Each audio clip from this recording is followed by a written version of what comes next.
combo ender or something. Again, we'll get more into that later. So let's see. You have his down forward 4, which is probably Hwoarang's key homing move, as well as a mid. It's -8 on block, and is a screw attack. It also puts you in right foot forward. So, it's definitely something to whip out every now and again. Let's see. You have his down forward 1+2. So, the thing about this is it's the same frame data as down forward 1.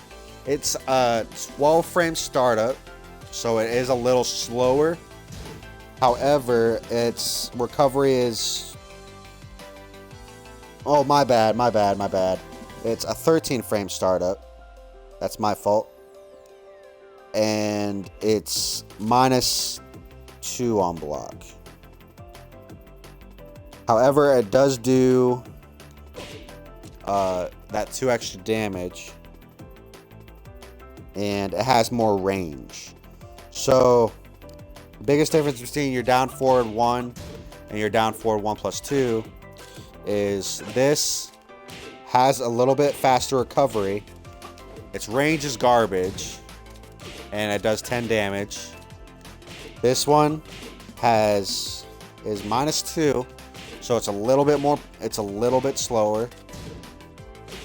It's a little slower because it has more range. So where your down forward 1 fails, my bad. Holy shit. Your down forward 1 fails. Your down 1+2 has that little bit more range. It's not a lot, obviously.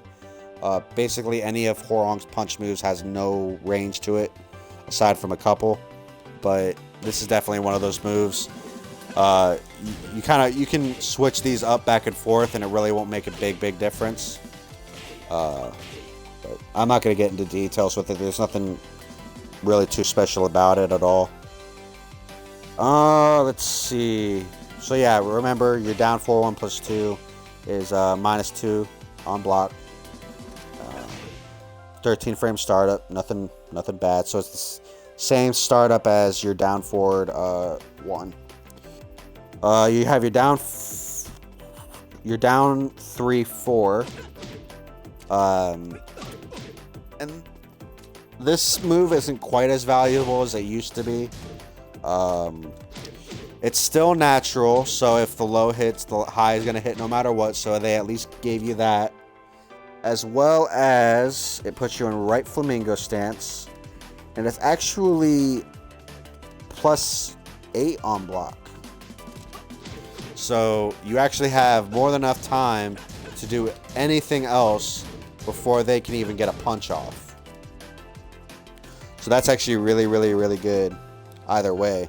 So this is like gonna be probably your key startup to getting into your strings, like so. Now, as you guys can see, I could do this all day, and I've actually met a lot of Hwoarang players, especially like new to using Hwoarang, that use this string a lot. And they've ended up winning a lot of fights just using this particular string. So your down 3/4 is definitely going to be a good string to start using. Let's see. You have your down back 3. It's actually one of the safest lows that I've ever seen. He has a few other safe lows. However, his down back 3 is actually only -13. And the reason I say it's not as bad as others, and it's -13 on block, I should say. But the reason I say this is better than others is because most lows end up having a block factor of around 20 to 26, 27 sometimes even. So to only be a -13 on block is actually really good. It's not bad at all.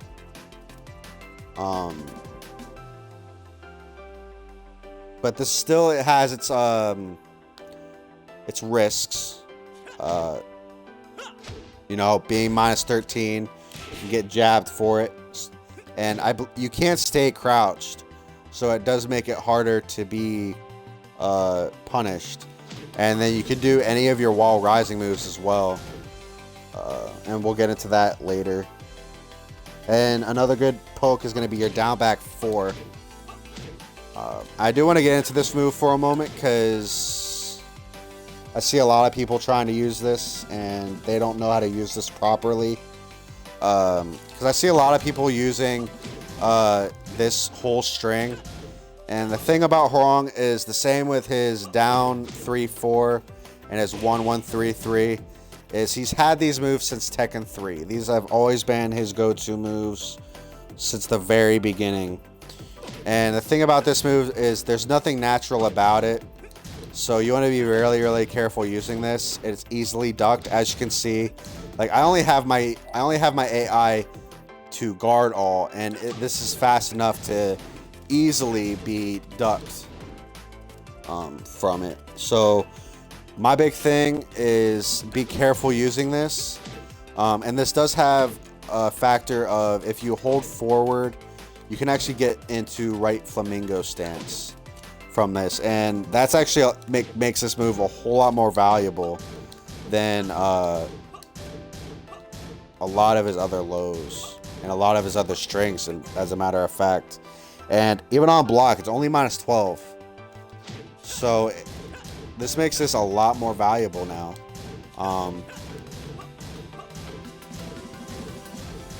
So that's definitely something. And to do down back forward, actually makes this a -1 block on block. So for a low, that is amazing. To only be a -1 block frame is amazing. Let's see.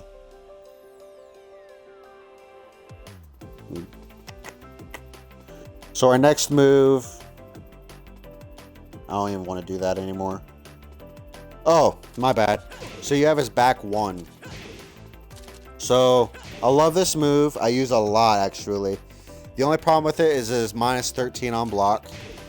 However, it does have that evasiveness to it, which makes this all the more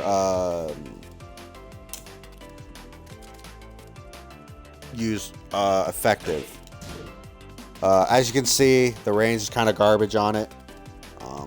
And I'll get into later why I find this move a lot more useful. Just throwing it out of the blue like that typically isn't, but I'll get into detail about it in a little bit when I get into other stances and stuff. I just don't want to get into it right this second.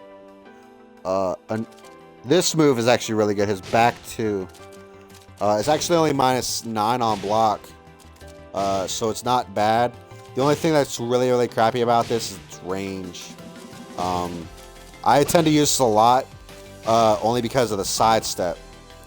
So it's really, really good, especially if you like do a quick sidestep beforehand. You could do like almost like a super sidestep, and I've found this to be extremely effective against a lot of people and evading a lot of moves. So I'll be doing a string even, like whatever.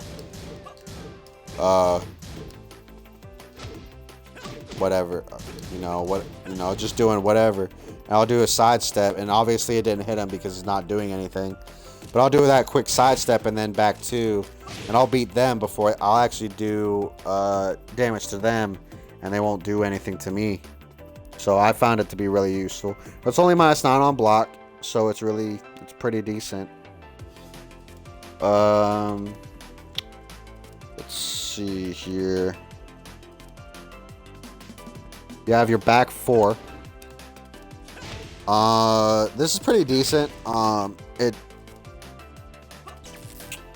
is a counter launcher,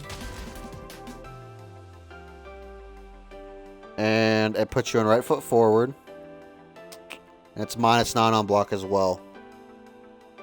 That's one of those moves you want to be careful with, but you can definitely whip it out every now and again. Our next little string is going to be our up back 3-3.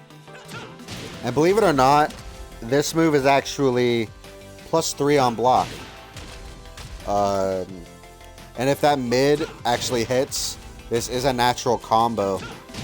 So if the mid actually hits, as long as it isn't blocked, if the mid hits, it's the whole thing is guaranteed. So you can actually get a combo out of it. And it's +3 on block, so it's definitely useful. It's a lot more useful than up back 3-4, which is my next move. It's -4 on block, which is actually really bad for a move that puts you in a different stance. Because almost every other stance is only, like, worst is like -1 usually. So the fact that this is -4 is really, really bad. The only thing you can really have time to do that might be effective is like a 4 or something. That's definitely something to be really, really careful with.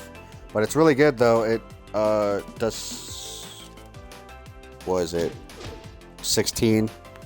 So it's not bad, and it's only -4 on block, so it's not the worst thing in the world. So then we have our up back 4, and this is one of those moves that's definitely, like, you know, garbage for the most part. The only reason I'm mentioning it is it's -5 on block, so it does have that evasiveness to it. And the reason I mentioned this move at all, as you can see, I'm like right up in this guy's face, and I'm still missing sometimes. So that's why I was really hesitant on you talking about this move. But the reason I wanted to mention it is this is most useful for at the beginning of a fight. Like, because you always have those specific kind of fighters that are either aggressive or defensive. And a lot of the times, especially against like a King or a Lee, and I'm not really sure about a lot of other characters, but I know Claudio and Miguel have their really fast up forward 4 moves that beat damn near everybody when it comes to a first move. And I found this move to be really, really useful because I've actually beaten them in the first hit. So, I mean, there have been times where I've ended up trading, but a lot more of the times than not, this move has actually beaten a lot of their moves. So this is not a move I would use often in a normal fight, but it is a very, very good move as like a starting move, like starting offensively and defensively at the same time. So our next one is going to be our up 3. The only reason I mention this move is because it's actually +2 on block. So it actually makes it really useful. No, +3. Did I say 3? I'm not sure. And it's a natural launcher. So that actually makes it all the more valuable. Our next move is going to be our up 4.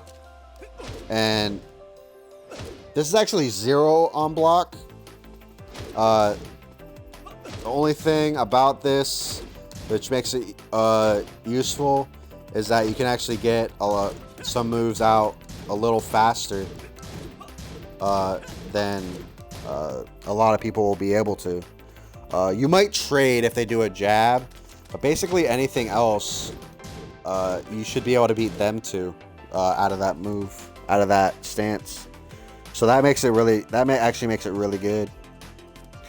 I was actually really hesitant on even talking about this move because it has such a slow startup, but people don't actually know this because nobody uses this.